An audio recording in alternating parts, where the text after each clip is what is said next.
sa katatapos lang na laban ng Game 2 ng Minnesota Timberwolves versus Denver Nuggets, kung saan nanalo na naman ang Minnesota sa defending champion na Denver Nuggets.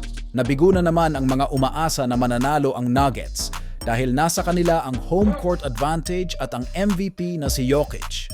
Maraming nagulat sa lakas na ipinapakita ng Timberwolves ngayong season pagkatapos nilang walisin ang Phoenix Suns. Ngayon nanganganib na matulad ang Denver Nuggets sa sinapit ng Suns. Pero ano ba ang nangyayari at bakit hindi maganda ang performance ng Nuggets laban sa Minnesota?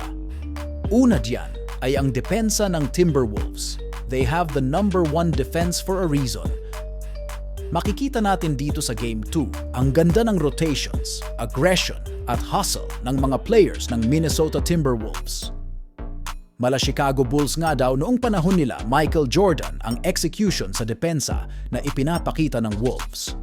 Kaya na nga sa first half pa lang ng laban ay natambakan na sila ng 35 points. Hindi ito inaasahan ng Nuggets at hindi sila nalagay sa ganitong sitwasyon kahit noong nakaraang playoffs. Ngayon sila yung naghahabol. Wala na yung home court advantage nila at kita naman sa mukha ng mga players ang frustration. Nakapagtala lang ng 16 points itong si Jokic dahil sa matinding depensa na ipinapakita ng Wolves habang ang partner naman nito na si Jamal Murray ay nakapag-ambag ng 8 points. Hindi pa din maganda ang nilalaro nito dahil sa kanyang iniindang injury. Sa kabilang banda, si Anthony Edwards at Karl Anthony Towns ay nakascore ng tieg 27 points at 12 points from Naz Reid. Nagtapos ang laro sa score na 106-80, panalo ang Minnesota. Ang standing na ngayon ay 2-0 at ang susunod na laban ay magaganap sa home court naman ng Minnesota Timberwolves.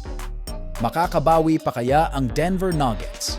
Kailangan manalo ang Nuggets sa Game 3 para hindi sila bumagsak sa 3-0 na sa history wala pang nakakabalik para ipanalo ang series.